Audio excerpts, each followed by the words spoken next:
Olá pessoal, então eu queria, a partir do ponto que acabou o último vídeo, complementar um pouco mais, porque esse assunto ele é muito complexo, mistura um monte de coisas e faltou algumas coisas a dizer, outras eu me esqueci. Bom, mas retomando, o Gênesis, então, ele tem um conteúdo como todo relato, como toda obra de literatura, como toda obra de arte, ele tem um conteúdo que reside no abstrato e veio para o concreto e se tornou uma obra de arte.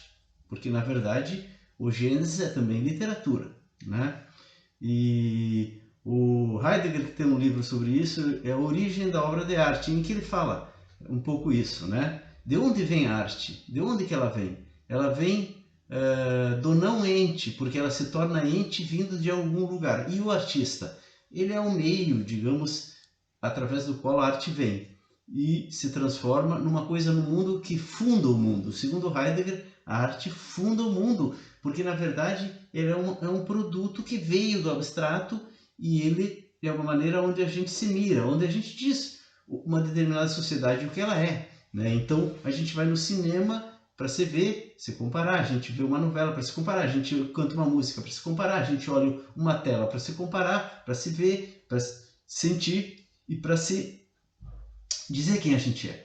A arte é assim, a religião é assim, o produto da metafísica, que é a ciência, a filosofia, é isso também, né? Então é datado, é uma coisa datada e diz o que uma sociedade é em determinado tempo. Muito bem. E o Gênesis também. Então ele tem um conteúdo, só que esse conteúdo ele pode ser interpretado de diversas maneiras. Qual a interpretação? A própria formação do Gênesis, quando o artista escreveu, quando o profeta, sei lá, o autor ou os autores escreveram, já é uma interpretação. Vocês me entendem? Porque aquela coisa que está no abstrato, ela vem e ela sofre uma redução e ela entra dentro da cultura. Esse processo é um processo de redução de uma coisa incompreensível, torna-se compreensível, ela se reduz. Da mesma maneira que nós, quando a gente está vindo para nascer, a gente ainda é uma coisa que não está no mundo. E quando a gente recebe um nome, esse nome já reduz a gente, já põe a gente dentro do mundo. A gente olha lá, né, um exame lá do bebê e diz, olha o João. Só que não era o João passou a ser, quando ele nasceu, se chamou João e para as pessoas ele virou João, que já diz alguma coisa. E depois ele se conheceu como João e foi, né? E Deus é a mesma coisa, Javé, digamos que é uma coisa do abstrato. E quando ele se nomeou, teoricamente, ele disse, eu sou aquele que é, ele sabia que seria dado um nome e ele sofreria uma redução para quê? Para ser algo no mundo e formar o mundo ocidental que tinha uma coisa a cumprir. Tinha algo a cumprir no mundo. Muito bem.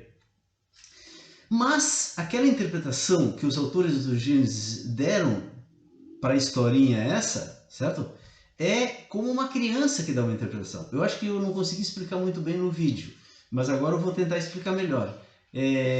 Porque a criança, ela idealiza o pai, né? O pai é alguma coisa, o pai e a mãe, né? São quase seres do outro mundo. A gente não lembra, mas a gente tinha uma imagem grandiosa do pai, né? E se a gente sofresse uma perda, digamos, né?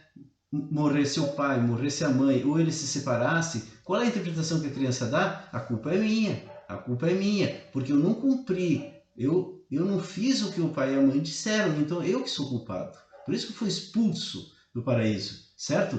Mas na verdade pensa assim, o pai e a mãe dizem, não cruza a rua. Será que eles imaginam que tu não vai cruzar a rua? Não! Quando tu diz não faz isso, tu está só sinalizando os limites, tu está sinalizando aquilo que é perigoso, aqueles momentos de passagem, né? Mas porque tu fatalmente vai cruzar a rua, certo? Mas tu sabe que é perigoso. Então, as duas árvores postas no jardim, fatalmente o ser humano colheria. Colheu uma, tem que colher a segunda, certo? Mas não tem nenhum descumprimento de nada. Agora, o adulto, o que ele acontece? Ele descobre que o seu pai é apenas um homem no meio dos outros homens. A sua mãe é uma mulher no meio de outras mulheres, certo? E é isso é se tornar adulto. Então, hoje nós estamos na eminência de dar outra interpretação para o Gênesis. Essa interpretação que eu estou dando é a interpretação do adulto, que olha Javé como um Deus, mas não talvez o único, apesar de que ele ter dito que era o único naquele momento, ou talvez nós interpretamos, né, assim, como ele sendo o único, porque no próprio texto ele fala nós, então isso leva a crer que existiam ali outras divindades. Uma vez eu perguntei para o professor, que era também professor de filosofia e também de teologia. Era um padre, até por falar nisso. Era meu professor de filosofia, quando eu fiz filosofia. Eu disse, o que é isso, professor? Então tinha outros deuses. Ele disse, não, a gente interpreta que é Pai, Filho e Espírito Santo. Então eram vários deuses. Ele estava falando com o Filho e com o Espírito Santo. Né? Um pouquinho forçada a barra. Não, me parece que existem outras divindades que não se resumem ao Pai, Filho e Espírito Santo. Ou seja, o Javé é um projeto ocidental, mas existem outros deuses. Então, nosso pai, digamos assim, a forma do ser humano, a forma do homem ocidental, vamos chamar assim, né? Isso é uma hipótese. Pode ser que a gente venha descobrir um dia, a humanidade venha descobrir que não é isso, que é parecido com isso, que não é bem isso. Bom, isso nós só vamos fazer quando nós provarmos a existência de Deus, que eu quero dizer assim, entrar em contato com esse território que está bloqueado o nosso acesso.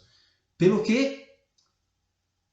Pela fruto da árvore do conhecimento do bem e do mal que nos expulsou daquele estado que nós tínhamos acesso a um mundo mais vasto. Assim como as crianças, nós enquanto crianças, temos acesso a um mundo muito mais vasto, do qual nós somos expulsos, porque os adultos nos convidam a entrar no mundo da racionalidade. Quando eles dizem, mamãe, papai, bola, titio, né? E nos convida, e a gente vibra quando ele diz, mamãe, isso atrai a criança para ser um sócio do nosso mundo racional e do qual nós perdemos acesso ao mundo mágico. Muito bem, mas nós temos que voltar ao mundo mágico, ir além da racionalidade, né?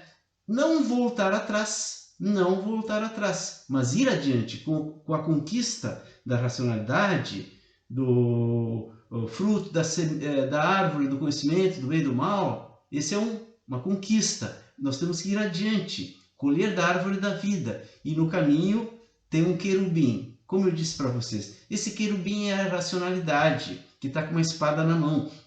E ela corta, divide o mundo em 1000 pedaços, de tal maneira que a gente não consegue olhar o todo, onde está a verdade. Vocês me entendem? Nós temos que ter um plano, né, de colher dessa árvore da vida. E é sobre isso que eu vou falar. Por enquanto é uma metáfora. Aos poucos eu pretendo mostrar concretamente qual a ação que a humanidade tem que fazer para novamente ir além da racionalidade, descortinar um mundo muito mais vasto, certo?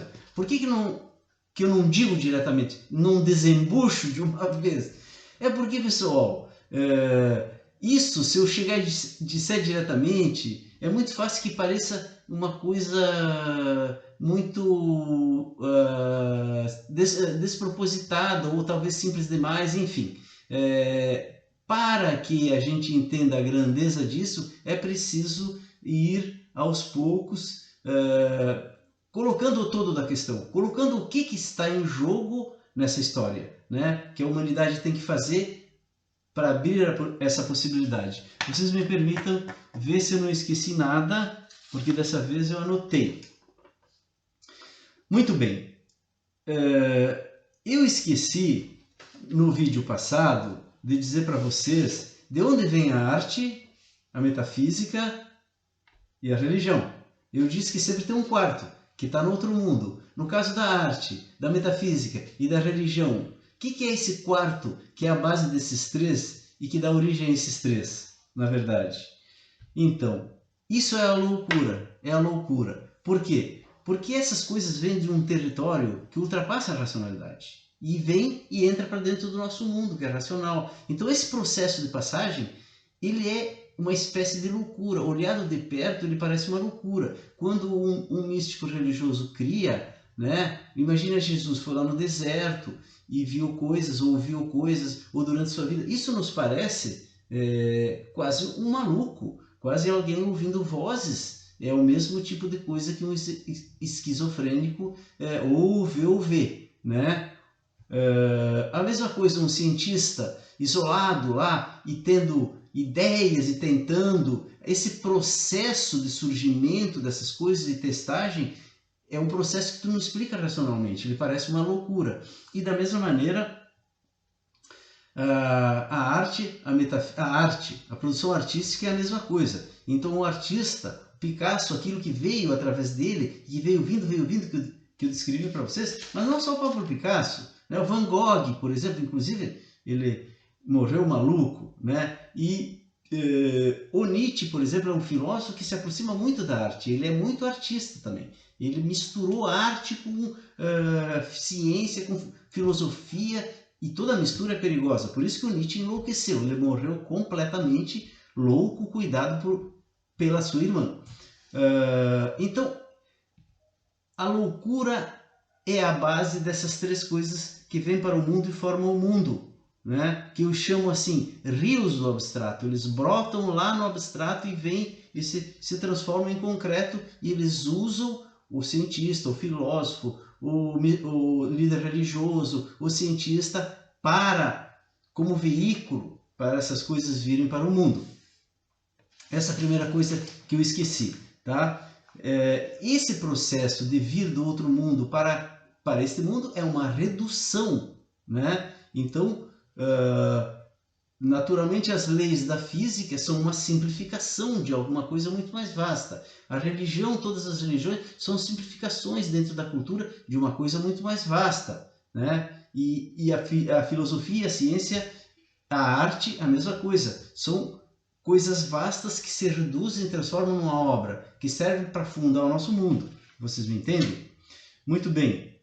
Vou dar, para finalizar, mais um exemplo do 3 mais 1 e o 4, essa recorrência que eu digo que tem. Recorrência, certo? Eu já falei disso. Eu já falei aqui. São os 4 adversários no caminho do conhecimento. Vejam que interessante. Porque eu peguei lá os 4 adversários no caminho do conhecimento do Castaneda, e eu juntei com essa recorrência e eu fiz uma coisa que vai além do próprio obra do Castaneda, né? Do Dom Juan. O Dom Juan só fala dos 4 inimigos, né? Mas eu digo assim, ó, os 3 primeiros inimigos são deste mundo, que é o medo, a clareza e o poder, são deste mundo. Mas o 4º inimigo, que é a velhice, que ele é invencível, ele é do outro mundo, ele tem um enraizamento no outro mundo. E essa coisa mais vasta que está lá no outro mundo, que é a velhice, que ela vem para dentro da vida como uma velhice e forma os 3 inimigos,